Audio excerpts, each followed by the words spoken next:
Hi hello guys எல்லாம் இருக்கீங்க. இப்போ எங்கள் நம்பரை இன்னைக்கான வீடியோ பற்றி பார்க்க போகிறோம் கேட்டீங்கன்னா ரீசெண்டாக ரிலீஸ் ஆன கொரியன் ட்ராமா தான் இந்த வீடியோவில் பார்க்க போகிறோம்.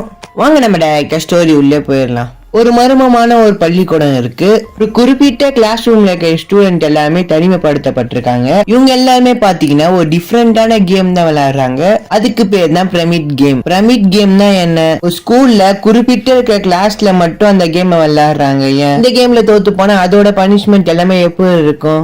அது சொல்லி த்ரில்லர் சப்ஸ்டன்ஸ் கலந்து அடிச்சிருப்பாங்க. கண்டிப்பா இந்த ஸ்டோரி உங்களுக்கு பிடிக்கும். பிடிச்சிருந்தா ஃப்ரெண்ட்ஸ் அண்ட் ஃபேமிலிக்கு ஷேர் பண்ணி இந்த ஸ்டோரியை பாருங்க. அங்க நம்ம டைரக்டா ஸ்டோரி உள்ள போயிடலாம். ஸ்டார்டிங் சீனை பாத்தீங்கன்னா எடுத்துன்னு ஒரு பொண்ணு கையில கத்திய வச்சுட்டு கிளாஸ்ல இருக்க எல்லா பசங்களையும் ஒரு மாற மிரட்டிட்டு இருக்கா. யாரும் என் பக்கத்துல வராதீங்க, வந்தா கத்தியால குத்திடுவேன்னு சொல்லி சைக்கோ மாதிரி மிரட்டிட்டு இருக்கா. இவ இது மாதிரி இருப்பான்னு தெரிஞ்சுக்கிட்டு இவங்க கிளாஸ் பசங்க எல்லாமே சமாளிப்பாங்க சொல்லி பார்த்தா எதுவுமே பண்ணாம வேடிக்கை தான் பார்த்துட்டு இருக்காங்க. இருந்தாலும் அதுல இருக்க ஒரே ஒரு பொண்ணு மட்டும் இவளை சமாளிக்கலாம் சொல்லி பக்கத்துல வந்துட்டு இருக்கா. இந்த பொண்ணும் பயத்துல கத்திய வச்சு அட்டாக் பண்ணிடுறா. இந்த இடத்துல என்னதான் நடக்குதுன்னு சொல்லி நம்மளுக்கு தெரியவே இல்லை. இந்த சீனை கட் பண்ணி 3 months கழிச்சு காட்டுறாங்க. இதே ஸ்கூல்ல சுஜின்னு ஒரு பொண்ணு டிரான்ஸ்பர் ஆகி வரா. ஆக்சுவலா இவ தான் இந்த டிராமாவோட ஹீரோயின் கூட. இதனாலே ஸ்கூலுக்கு லேட்டா வந்துடுறா. அந்த நேரம் பார்த்து ஆல்ரெடி வெளியில நிறைய பேர் நின்றுட்டு இருப்பாங்க. லேட்டா வந்ததுனால அங்க இருக்க டீச்சர் எல்லாமே பனிஷ்மெண்ட் கொடுத்துட்டு இருக்காங்க. அங்க இருக்கிற ஒரு சுஜி மட்டும் ஒரு புத்திசாலித்தனமா யோசி, எங்க டீச்சர் இன்னைக்கு லேட்டா தான் வர சொன்னாங்க, அதனால தான் லேட்டா வந்தேன்னு சொல்லி சொல்றா.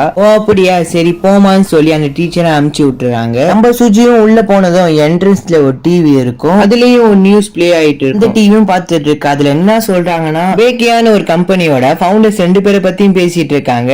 ஆக்சுவலா அவங்க தான் இந்த ஸ்கூலோட ஓனர்ஸும் கூட. இந்த நியூஸும் நம்ம ஹீரோயினுக்கு தெரியுது. இந்த ஹீரோயின் பார்த்துட்டு இந்த இடத்த விட்டு போறா. இந்த பொண்ணு ஸ்டாஃப் ரூமுக்கு போயிட்டு இருக்கும் போது வேற பொண்ணு வந்து தெரியாம வந்து இடிச்சிடுறா. அந்த பொண்ணு சாரின்னு கேட்டுடா. தெரியாம உங்களை இடிச்சிட்டேன்னு சொல்லி அவ பொண்ணு சொல்லிட்டு இருக்கா. தெரியாம இடிச்சிட்டேன்னு சொல்லி மன்னிப்பு கேட்டுட்டு போறது முன்னாடி ஸ்டாஃப் ரூம் தானே தேடிட்டு இருக்கு, அது மேல இருக்குன்னு சொல்லி அவ இடத்த காட்டுறா. ஹீரோனும் சரின்னு சொல்லிட்டு போலான்னு பார்த்தா அப்பதான் நம்ம ஹீரோனுக்கு ஒரு விஷயமே தோணுது. என்னடா இது, அந்த பொண்ணு இடிச்சா சாரி கேட்டு போனா. அப்படி இருந்தாலும் நான் ஒரு டிரான்ஸ்பர் ஆகி வந்த பொண்ணு தான், இப்ப நான் ஸ்டாஃப் ரூம் தான் போயிட்டு இருக்கேன்னு அவளுக்கு எப்படி தெரியும்? அவளுக்கு ஒன்னும் புரியாம எதை யோசிச்சுட்டு போயிட்டு இருக்கா. அப்புறம் ஸ்டாஃப் ரூமுக்கும் போறா. அங்க போய் அந்த டீச்சரை பாக்குறா. அந்த டீச்சரை இவரை பார்த்துட்டு, ஓ நீ தான் புதுசா டிரான்ஸ்ஃபர் ஆகி வந்த ஸ்டூடெண்டா, சரிவா நம்ம கிளாஸ் ரூமுக்கு போலான்னு சொல்லிட்டு அவரும் கூட்டு போறாரு கிளாஸ் ரூமுக்கு. போகும்போது அந்த இடம் எல்லாமே பாத்தீங்கன்னா இந்த ஸ்கூல்ல தனிமைப்படுத்தப்பட்டிருக்கு. ஏன்னா இது இவ்வளவு பெரிய ஸ்கூல்ல நான் போற கிளாஸ் மட்டும் தனிமைப்படுத்தப்பட்டிருக்கு. அவளும் ஒரு மாதிரியா யோசிச்சுட்டு போயிட்டு இருக்கா. அவளும் கிளாஸ் ரூமுக்கு போனே தன்னைத்தானே இன்ட்ரடியூஸ் பண்ணிக்கிறா. என்னோட பேர் சுஜித், எங்க அப்பா சோல்ஜர்னு சொல்லி எல்லாருக்கும் இன்ட்ரடியூஸ் பண்ணிக்கிறா. அவ பாட்டுக்கு போறா. ஆக்சுவலா சுஜி அவங்க அப்பா ஒரு சோல்ஜர் மாதிரி சொன்னால அவரும் அடிக்கடி ஒரு இடத்துக்கு டிரான்ஸ்ஃபர் ஆகி போயிட்டு இருப்பாரு. அதனால இவனும் நிறைய ஸ்கூல்ல டிரான்ஸ்ஃபர் ஆகி போயிட்டே இருப்பான். சின்ன வயசுலயே இவருக்கு இது பழகிருச்சு. அதனாலதான் இப்ப கூட எல்லாத்துக்கு முன்னாடி என்னை ஈஸியா இன்ட்ரடியூஸ் பண்ணி போயிட்டு இருக்கா. போகும்போது எல்லா ஸ்டூடெண்ட்ஸும் நல்லா பார்த்துட்டு போறா. யார் நல்லவங்க யார் கெட்டவங்க இவளே மனசுக்குள்ள நினைச்சுக்கிறா. இவ பக்கத்துல ஒரு ஸ்டூடெண்ட் இருப்பா. அவ நல்லா தூங்கிட்டு இருப்பா. அவளை பார்க்கும் போது நம்ம ஹீரோனுக்கு ஒரு மாதிரியா சந்தேகமா இருக்கும். இவ வந்து நல்லவளா கெட்டவளான்ட்டு இவ வந்து யோசிச்சு இருக்கும் போது அடுத்து பிரேக் டைம் வருது. கிளாஸ்ல இருக்க சில ஸ்டூடெண்ட் எல்லாமே நம்ம ஹீரோயின் கிட்ட வந்து ரொம்ப ஃப்ரெண்ட்லியா ஜாலியா கேஷுவலா சொல்லி பேசிட்டு இருப்பாங்க. இதுல வந்து ஹைலின்னு ஒரு பொண்ணை வந்து காட்டுறாங்க. இவளை வந்து நோட் பண்ணிக்கோங்க. நம்ம சுஜி கிட்டே வந்து ஜாலியா வந்து பேசிட்டு இருப்பா.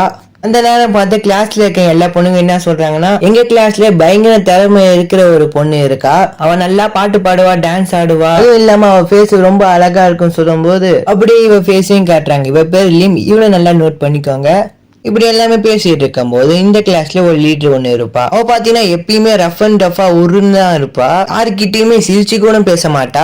இவ வந்து நம்ம கிளாஸ் லீடர்னு சொல்லி கூப்பிடலாம். இப்ப பிரேக் முடிஞ்சதுக்கத்தும் எல்லா ஸ்டூடெண்ட் கத்தையும் என்ன சொல்லிட்டு இருக்கானா, நம்மளுக்கு அடுத்த கிளாஸ் மியூசிக் கிளாஸ், எல்லாருமே அந்த இடத்துக்கு போங்கன்னு சொல்லும் போது அவங்க எல்லாமே ஓகேன்னு சொல்லிட்டு அந்த இடத்துக்கு போறாங்க. அங்க இருக்கிற மியூசிக் டீச்சர் பாத்தீங்கன்னா யாரோ ஒரு ஆளை வந்து பாட சொல்றாங்க. உடனே அங்க இருக்கிற மற்ற ஸ்டூடெண்ட் எல்லாருமே லின்னு தான் பாருன்னு சொல்லி கத்திட்டு இருக்காங்க. லிம் பொண்ணு கொஞ்ச நேரத்துக்கு முன்னாடி நல்லா பாடுவான்னு சொல்லி சொன்னல, அதனால மத்த பொண்ணுங்க எல்லாமே இவளை பாட சொல்றாங்க. உடனே அவளும் போய் பாடிட்டு இருப்பா. உடனே மத்த பொண்ணுங்க எல்லாருமே இவ பாடும் போது எல்லாருமே கத்திட்டு இருக்காங்க. இதெல்லாம் பார்க்கும் போது நம்ம சுஜினுக்கு தெரியுது இந்த லிம்ன்ற பொண்ணு ரொம்ப பாப்புலரா தான் இருக்கா. கண்டிப்பா இவளை பிடிக்காத ஸ்டூடெண்ட்ஸ் கிளாஸ்ல யாருமே இருக்க மாட்டாங்கன்னு சொல்லிட்டு இருக்கா. எல்லாருமே இவளுக்காக சியர் பண்ணி பாடிட்டு இருக்கான்னு சொல்லி அவளே யோசிச்சுட்டு இருக்கா. இன்னைக்கான ஸ்கூலும் முடியுது.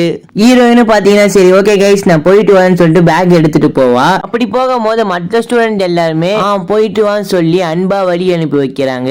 பட் அவ போனதுக்கு அப்படியே கிளாஸே சைலண்ட் ஆயிருது. ஒரு மாதிரி அவளை வெறி கொண்டு பாத்துட்டு இருக்காங்க. என்னடா ஆச்சு, நல்லா தானே இருந்தீங்கன்ற மாதிரி ஒண்ணுமே புரியல. அடுத்த நாள் திரும்பி நம்ம ஹீரோயின் ஸ்கூலுக்கு வரா. அங்க இருக்க மத்த ஸ்டூடெண்ட் கிட்ட அன்பா பழக ஆரம்பிக்கிறா. அப்பதான் நிறைய ஃப்ரெண்ட்ஸ் கிடைப்பாங்கன்னு சொல்லிட்டு சோ இப்படியே நிறைய நாட்கள் போகுது. ஹீரோயின் பாத்தீங்கன்னா அவளோட கிளாஸ்ல உட்காந்து பாத்துட்டு இருப்பா. அப்போன்னு பார்த்தா பக்கத்து பெஞ்சில ஒரு பொண்ணு உட்காருவல, அவ வந்து உட்கார்றா. ஆக்சுவலா நம்ம அவளை பாத்துருக்கோம்ல ஸ்டார்டிங் சீன்லயே. அதாவது ஒரு பொண்ணு சைக்கோ மாதிரி பண்ணிட்டு இருப்பாள், யாரும் என் கிட்ட வராதீங்க சொல்லிட்டு. அப்ப இந்த பொண்ணு தான் தடுக்கிறதுக்காக போயிருப்பா. இவனும் நோட் பண்ணிக்குவாங்க. பட் இவளுக்கு என்ன ப்ராப்ளம் தெரியல, எப்பயுமே உடம்புல காயத்தோட தான் இருப்பா. இத பார்க்கும் போது நம்ம ஹீரோயினுக்கு ஈயாங்கன்ற பொண்ணு கெட்ட பொண்ணுன்னு சொல்லி இவளே நினைச்சுக்கிறா. இவன் நிறைய பேர்கிட்ட சண்டை போடுவா, அதனாலதான் உடம்பு ஃபுல்லா காயமா இருக்குன்னு சொல்லி இவளே யோசிச்சுட்டு இருக்கா. அவ பக்கத்துல வந்து உட்காரக்கு அடுத்து அவ பக்கத்துல இருந்து சிகரெட் ஸ்மெல் வரும். அவ வந்து கெட்ட பொண்ணு நினைச்சு நம்ம ஹீரோயின் பாத்தீங்கன்னா அவகிட்ட பேசுறதே இல்ல. நம்ம ஹீரோயின் பிரேக் டைம்ல டாய்லெட்ல ஃப்ரெஷ் அப் ஆயிட்டு இருக்கும் போது இந்த இடத்துல ஒரு பொண்ணு வரும். நம்ம ஹீரோயின் அவகிட்ட பேசிட்டு இருப்பா. இந்த பொண்ணோட பேரு ஐலின் அப்படின்னு சொல்லிருப்பான்ல. இவ பேசுற விதம், இவன் ஆட்டிடியூட் தான் பார்க்கும்போது ரொம்ப அன்பா இருக்கு. அதனால ஐலின் என்ற பொண்ணை மட்டும் நம்ம ஹீரோயினுக்கு ரொம்ப பிடிச்சிருக்குது. அதுக்கப்புறம் லஞ்ச் டைம்ல நம்ம ஹீரோயின் உட்காந்து ஸ்டார்ட் இருக்கும் போது, நீ புது ஸ்டூடெண்ட் தானே, உனக்கு இங்க இருக்கிற ரூல்ஸ் எதுவுமே தெரியாது. கடைசி வெள்ளிக்கிழமை அப்ப ஒரு மீட்டிங் போட்டு பேசுவோம். நாளைக்கு தான் வெள்ளிக்கிழமை, அதோட இந்த மந்தோட கடைசி வெள்ளிக்கிழமை. அதனால நீ கரெக்டா அந்த மீட்டிங்க்கு வந்துடு சரியா அப்படின்ற சொல்லும் போது நம்ம ஹீரோயின் ஒரு நார்மல் மீட்டிங் தானே சொல்லி ஓகேன்னு சொல்லிடுறா. அப்புறம் பிடி பீரியட் வருது, எல்லாருமே விளையாண்டு இருக்காங்க. அந்த இடத்துல மியாங்னு ஒரு பொண்ணு இருக்கால, நம்ம ஹீரோயினும் அந்த பொண்ணு கெட்ட பொண்ணு நினைச்சிட்டு இருந்தா. இப்ப பாத்தீங்கன்னா அவளே 2-3 பேரு பாத்தீங்கன்னா கலாச்சிட்டு இருக்காங்க. இது நானே அவளை கெட்ட பொண்ணுமே நினைச்சிட்டு இருந்தேன், இப்ப அவளே நிறைய பேர் இவரை போட்டு டார்ச்சர் பண்றாங்க, என்னவா இருக்குன்னு சொல்லி அவ பாத்துட்டு இருக்கும் போது ஒரு பொண்ணு வந்து சொல்றா, அந்த மியாங்னு பொண்ணுக்கு எல்லாமே தேவைதான், நீ எதுவும் கண்டுக்காதன்னு சொல்லி சொல்றா. பட் இருந்தாலும் நம்ம ஹீரோயினுக்கு பாத்தீங்கன்னா என்னதான் நடந்திருக்கும், என்னதான் ப்ராப்ளம் இந்த மியாங்க்கு அப்படின்னு சொல்லி சந்தேகத்தோட பாத்துட்டு இருக்கா. இவ அடுத்த நாள் வரும்போது ஒரு விஷயத்தை கண்டுபிடிக்கிறா. என்னன்னு பாத்தீங்கன்னா மியாங்ன்ற பொண்ணை பாத்தீங்கன்னா இவங்க கிளாஸ்ல இருந்து 2-3 பேர் பாத்தீங்கன்னா சித்திரவதை பண்ணிட்டு இருக்காங்க. என்னடா இது, நேத்து தான் சும்மா கோலி பண்ணிட்டு இருக்காங்க, பார்த்தோன்னா இன்னைக்கு ரொம்ப இறங்கி போய் கோலி பண்ணிட்டு இருக்காங்க, காப்பாத்தணும்னு சொல்லி நினைச்சிட்டு இருக்கா. பட் இருந்தாலும் நம்ம ஏன் தேவையில்லான விஷயத்துல மாட்டிக்கணும்னு சொல்லிட்டு அவ கோலி பண்ணிட்டு போனதுக்கு அடுத்து இவ பாத்தீங்கன்னா மியாங்ன்ற பொண்ணு கிட்ட தனியா வந்து பேசுறா. எதுக்காக இப்படிதான் கஷ்டப்பட்டு இருக்க, பேசாம மிஸ் கிட்ட போய் சொல்று, இல்லனா இவங்க இப்படிதான் பண்ணிட்டு இருப்பாங்கன்னு சொல்லிட்டு அவளுக்கு அடிப்பட்ட காயத்துக்கு தான் பேண்டேஜ் தான் கொடுத்துருக்கும் போது மியாங்கன்ற பொண்ணு திடீர்னு யோசிச்சுட்டு இன்னைக்கு என்ன கிழமைன்னு சொல்லி கேட்கறா. இன்னைக்கு வெள்ளிக்கிழமைன்னு சொல்லும் போது ஐயோ இந்த மாசத்தோட கடைசி வெள்ளிக்கிழமை, இங்க என்ன பண்ற, சீக்கிரமா நீ கிளாஸ் ரூமுக்கு போ, அங்க ஒரு மீட்டிங் நடக்கும், அதுல போய் ஜாயின் பண்ணிக்கன்னு சொல்லி சொல்றா. நம்ம ஹீரோனுக்கு ஒண்ணுமே புரியல, ஜஸ்ட் ஒரு நார்மல் மீட்டிங்கா தானே இருக்கும், அவன் ஏன் இப்படி பண்றான்னு சொல்லிட்டு நம்ம ஹீரோனும் அந்த மீட்டிங்கு போறா. இதோட பார்ட் 1 முடியுது. பார்ட் 1 பிடிச்சா மறக்காம லைக் அண்ட் ஷேர் பண்ணிட்டு போங்க. பார்ட் 2ல சந்திக்கிறேன். Bye guys.